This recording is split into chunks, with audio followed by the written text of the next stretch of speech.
Ladies and gentlemen, hello and welcome to Unit Lost. I am Stylosa, and there's been a whole host of balance changes on the PTR. The first thing I want to address is Doomfist. I am pretty sure Doomfist has not been nerfed on the PTR. What happens on the PTR right now is when you jump in the air and use Rocket Punch, you fly forward, but for literally about 5 meters. That is broke. I think that will get fixed. I cannot see that being an intentional change. If it is, then, well, it's quite worrying. But I don't think it's a change, guys. I think there's just loads of issues with the physics on the PTR and all kinds of different stuff like that. So don't worry about that if you are a Doomfist main.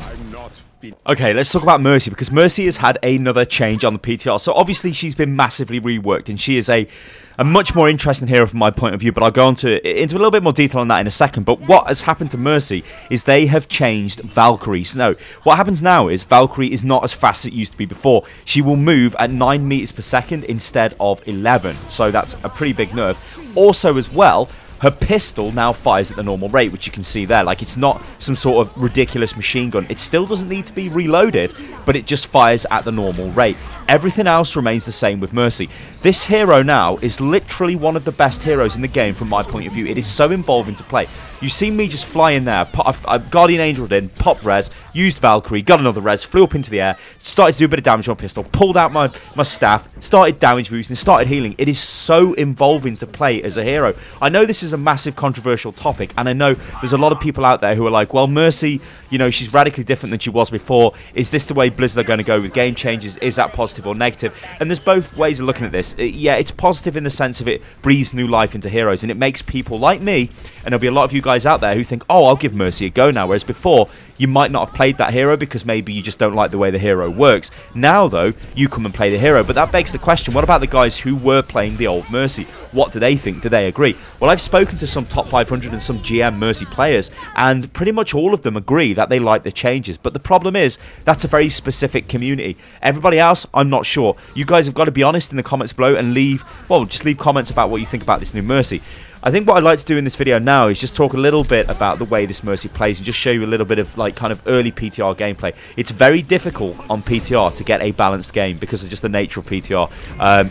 I think it kind of does take MMR into account, but it's very loose because obviously everybody is just all over the place. So there are, you know, there is some sort of matchmaking happening, but it's not like great. You know, it's just to make basically PTR is just to test see if the server works. But what is happening here is the team is kind of working together in a pretty interesting way, and I'm just doing Mercy things. You can see I've almost got Valkyrie back up again. It isn't this rapid charge thing like before. Mercy's res used to charge insanely fast. Now it doesn't. Well, I say her res, now her ultimate, I guess I should say. It doesn't charge that fast. You have to kind of be selective in how you use this. But Mercy's gameplay, when she's not I guess like hiding for a res like she would before, is pretty similar, right? You've just got to remember that you've got a tempo res, and what I mean by tempo res is you've just got a res which you can pop as soon as somebody dies. So if anybody dies on my team here, I can bring them back. So if somebody gets picked, I can bring them back, and that there is a fantastically powerful ability. But you just have to remember that, well, you can actually do it because you forget. Like, I legitimately forget about this ability all the time. It's pretty funny. But yeah, standard Mercy gameplay is pretty similar. You're running around, you're healing, you're damage boosting. The only difference is when you can see I think we're about to lose. Maybe D.Va gets killed in there. Yeah, I think I bring D.Va back here, but I think I'm out of position here. Like, what I could have done... Oh, no, actually, no, I did use Valkyrie. I thought I didn't use Valkyrie at that point, but I did. What I'm doing here is just using Valkyrie just to bring the team back up. I mean, look at what I've done there. I've resed 2 people. I'm offering damage boosts, healing to everybody. This is so involving. This is just such a brilliant hero redesign from my point of view. Like, I've got to stress that from my point of view. I understand there are people who will be like, what the hell, this is like crazy. You know, they've totally changed the way the hero plays. But yeah, like, looking at this hero and looking at how she's playing, her standard playstyle is still kind of the same as it was before. You just don't hide when your ultimate's up. You actually fly out into the fight and start doing work, and that, ladies and gentlemen, is honestly quite beautiful. And I think, like, if this is the way things are going to go, you know, I'm cool with that. Well, I'm very, very cool with that. I think this Mercy is going to be super interesting to play, and I think, like, going forward into the future, I'm going to be playing more of this Mercy, and I honestly cannot wait to play Mercy. Like, it's great. Anyway, that's the minor Mercy nerf which is coming. There is another nerf as well, and this is to D.Va. So D.Va's nerf is pretty simple on the face of it. It is a 25% damage reduction to micro missiles. However, this is it's a pretty interesting way that they're taking D.Va, because what we have to think about with D.Va is her power as a tank. As a hero which can do a massive amount of damage in a short space of time, so she's got a lot of spike damage potential, right? But don't get me wrong, it's very difficult to actually pump all of this damage into one target. Because if you look at the way D.Va is, right, the micro missiles are a projectile, and they're sort of like a channeled projectile. So what I mean by that is when you fire them, the missiles just keep firing. You don't have control over each missile, right? It's just a stream of rockets that fire as soon as you press fire.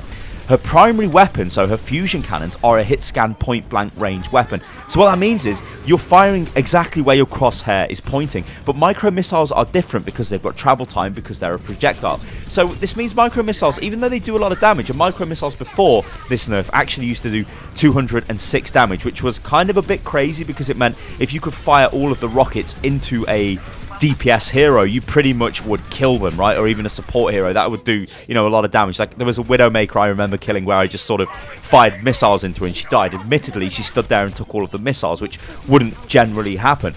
But the thing is, you've got to think of the fusion cannons. They kind of make up for this lack of accuracy with the micro missiles. So if you go in point blank on somebody, firing micro missiles into them, and you're also firing the fusion cannons, you're not going to hit them with all of the missiles, right? Because they're going to jump and move around. Yes, the missiles do have a bit of splash damage, but you are probably going to hit them with the fusion cannons, and they still do quite a lot of damage when you're point blank on top of somebody. And then you have to look at the D.Va combo. This is pretty much what you do with D.Va, right? So if you see a target like a Widowmaker, a soldier, or anybody like that, and you want to jump onto them, what you're going to do is fly towards them with boost. You may use defense matrix, right, just to absorb a little bit of incoming damage, but then you're going to fire your micro missiles, yeah? You're going to slam the mech into them for the boost damage, yeah? The missiles are going to hit them, not all of them, but maybe some of them will hit. While you're doing this, you can fire your primary weapon while you're boosting, so you're still hitting them with the primary weapon. This means D.Va is pumping loads of damage into a target. Now, she will only do massive damage when she's point blank range on that target, but this is frightening. This is very, very frightening. And the reason why this is frightening is because, well, Roadhog died, ladies and gentlemen. So Roadhog, his hook combo was taken out of the game, and the reason for that was, well, he's a tank, and he could just one-shot people. It was crazy. But D.Va is kind of going the same way. Now, I know the way that they design these hero changes, that I was told pretty much face-to-face. Basically, what they want is fun heroes to play. You look at Mercy. She's super fun to play, at least for me. I get there's a lot of discussion around Mercy and all that stuff. But then you look at D.Va, she is super, super, super fun to play. I mean, for God's sake, she's a mech that fires missiles now. This is crazy. Like, I would never have expected that change, and it just came out of nowhere, and she's so fun to play. The problem is, yeah, it's cool being fun, but you have to be fun and balanced, and this is where it's going to be very interesting for D.Va. What I'm going to do now is speak about things which could potentially happen to D.Va going forward into the future. Now, dive comp is very, very, very prominent in the game right now. I think it's going to remain prominent in the game just because of certain changes that are coming through. If we look at D.Va, and let's just take like a dive comp team, right? So let's say we've got a Winston, we've got a Genji, and we've got a D.Va. This is something that you would see as like a dive, right? That would be part of dive comp. You could maybe have a Lucio as well, a Zen, and then maybe you put a Tracer in, right? That would be a dive comp team. However, what I'm interested in is Winston, D.Va, and Genji. These are the ones who do the dive in most of the time. When I'm talking about diving, I'm talking about diving on, like, let's say Numbani first point, right? Those three heroes can attack that point and dive onto the high ground and just wreck people, right? Tracer, it's more difficult because she has to remain on the ground. She's going to take long to get there. But think about D.Va and Winston. This is where I can see some potential issues coming from.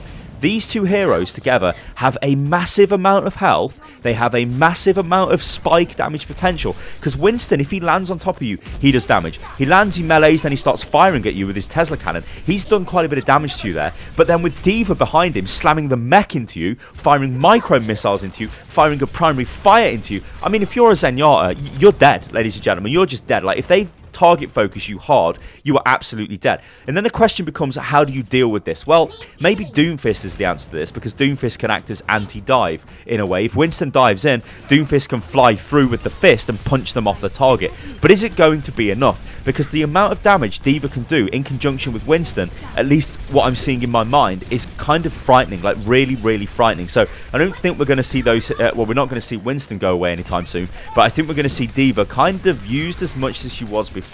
That is unless she is way too vulnerable because she doesn't have defense matrix. Remember, D.Va is a massive target. Soldier 76 players or any hit scan players or, you know, Pharah players, whatever, they're going to pump damage into this mech, and it's going to potentially cause a ton of issues for D.Va players, and that may force people off D.Va. I don't think this is as extreme as Roadhog. Like, I mean, this is not really a nerf to D.Va, this is a rework to the hero, but I don't think it's going to be like Roadhog where we see the hero totally not played. We're going to see D.Va played because I think she's powerful. I do think there will be possibly more nerfs coming to D.Va in the future though, so we're going to have to watch out for that. Maybe it will be more reduction on micro missile damage. But guys, I've been Stylosa and this is Unit Lost. There is a lot of balance changes going on the PTR right now, and also Junkertown is live. I suggest you get onto the server and check this out. It is very, very fun. Junkertown is an awesome map. Obviously, I had the privilege of playing this at Gamescom, which was just fantastic, and meeting all the guys that came there as well, which is so awesome. Like, I can't believe people actually want to come meet me. It's so fantastic. But yeah, guys, I'm in Stylosa, so this is Unit Lost. Let me know what you think about all of this in the comments below.